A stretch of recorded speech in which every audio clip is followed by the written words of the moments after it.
મારા જીગરજાન દોસ્તો, સ્ટોરીઓની દુનિયામાં સ્વાગત છે. ચાલો જાણીએ અનોખી સ્ટોરી.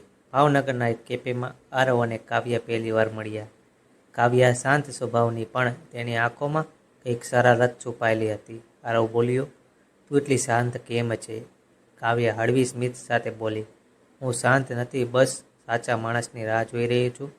આરવ થોડી ક્ષણ માટે ચૂપ રહી ગયો, પછી બોલ્યો, તો હવે હું મળી ગયો ને? કાવ્યા આંખે તેની આંખોમાં જોઈને હસવા લાગી. કદાચ, પણ પ્રૂવ તો કરવું જ પડશે. એ દિવસ પછી બંને રોજ મળવા લાગ્યા. એક દિવસ વરસાદ પડી રહ્યો હતો. બંને એક જ છત્રીમાં નીચે ઊભા હતા. કાવ્યા નજીક આવીને બોલી, તને વરસાદ ગમે છે?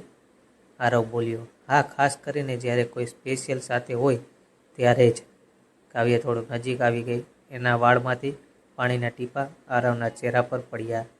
આરવ ધીમેથી બોલ્યો, તું જાણે છે ને, તું બહુ ડેન્જરસ છે. કાવ્યા આંખ મારીને બોલી, હું તો હજુ શરૂ પણ નથી થઈ. તે દિવસ પછી આરવ સમજી ગયો કે કાવ્ય માત્ર ક્યુટ નથી, એમાં શરારત, કોન્ફિડન્સ અને એટ્રેક્શનનો પરફેક્ટ મિક્સ છે. અને કાવ્ય માટે આરવ એવો છોકરો હતો જે એની દરેક નોટી સ્માઇલને સમજતો હતો.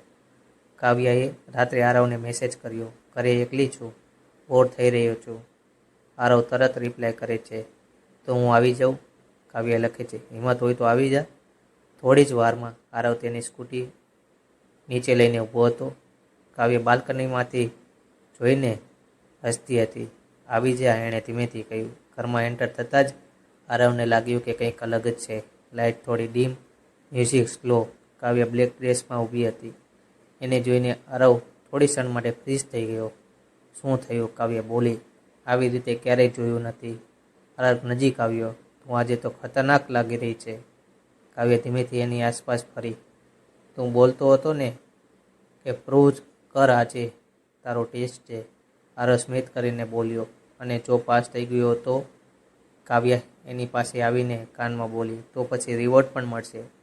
રાત આગળ વધી, હાસ્ય, વાતો અને થોડું ફ્લર્ટિંગ, અને બંને સમજી ગયા કે આ એટ્રેક્શન હવે કંઈક વધુ બનવાનું છે. જો સ્ટોરી મજા આવી હોય તો મારા જીગરજાન દોસ્તો સબસ્ક્રાઈબ કરજો.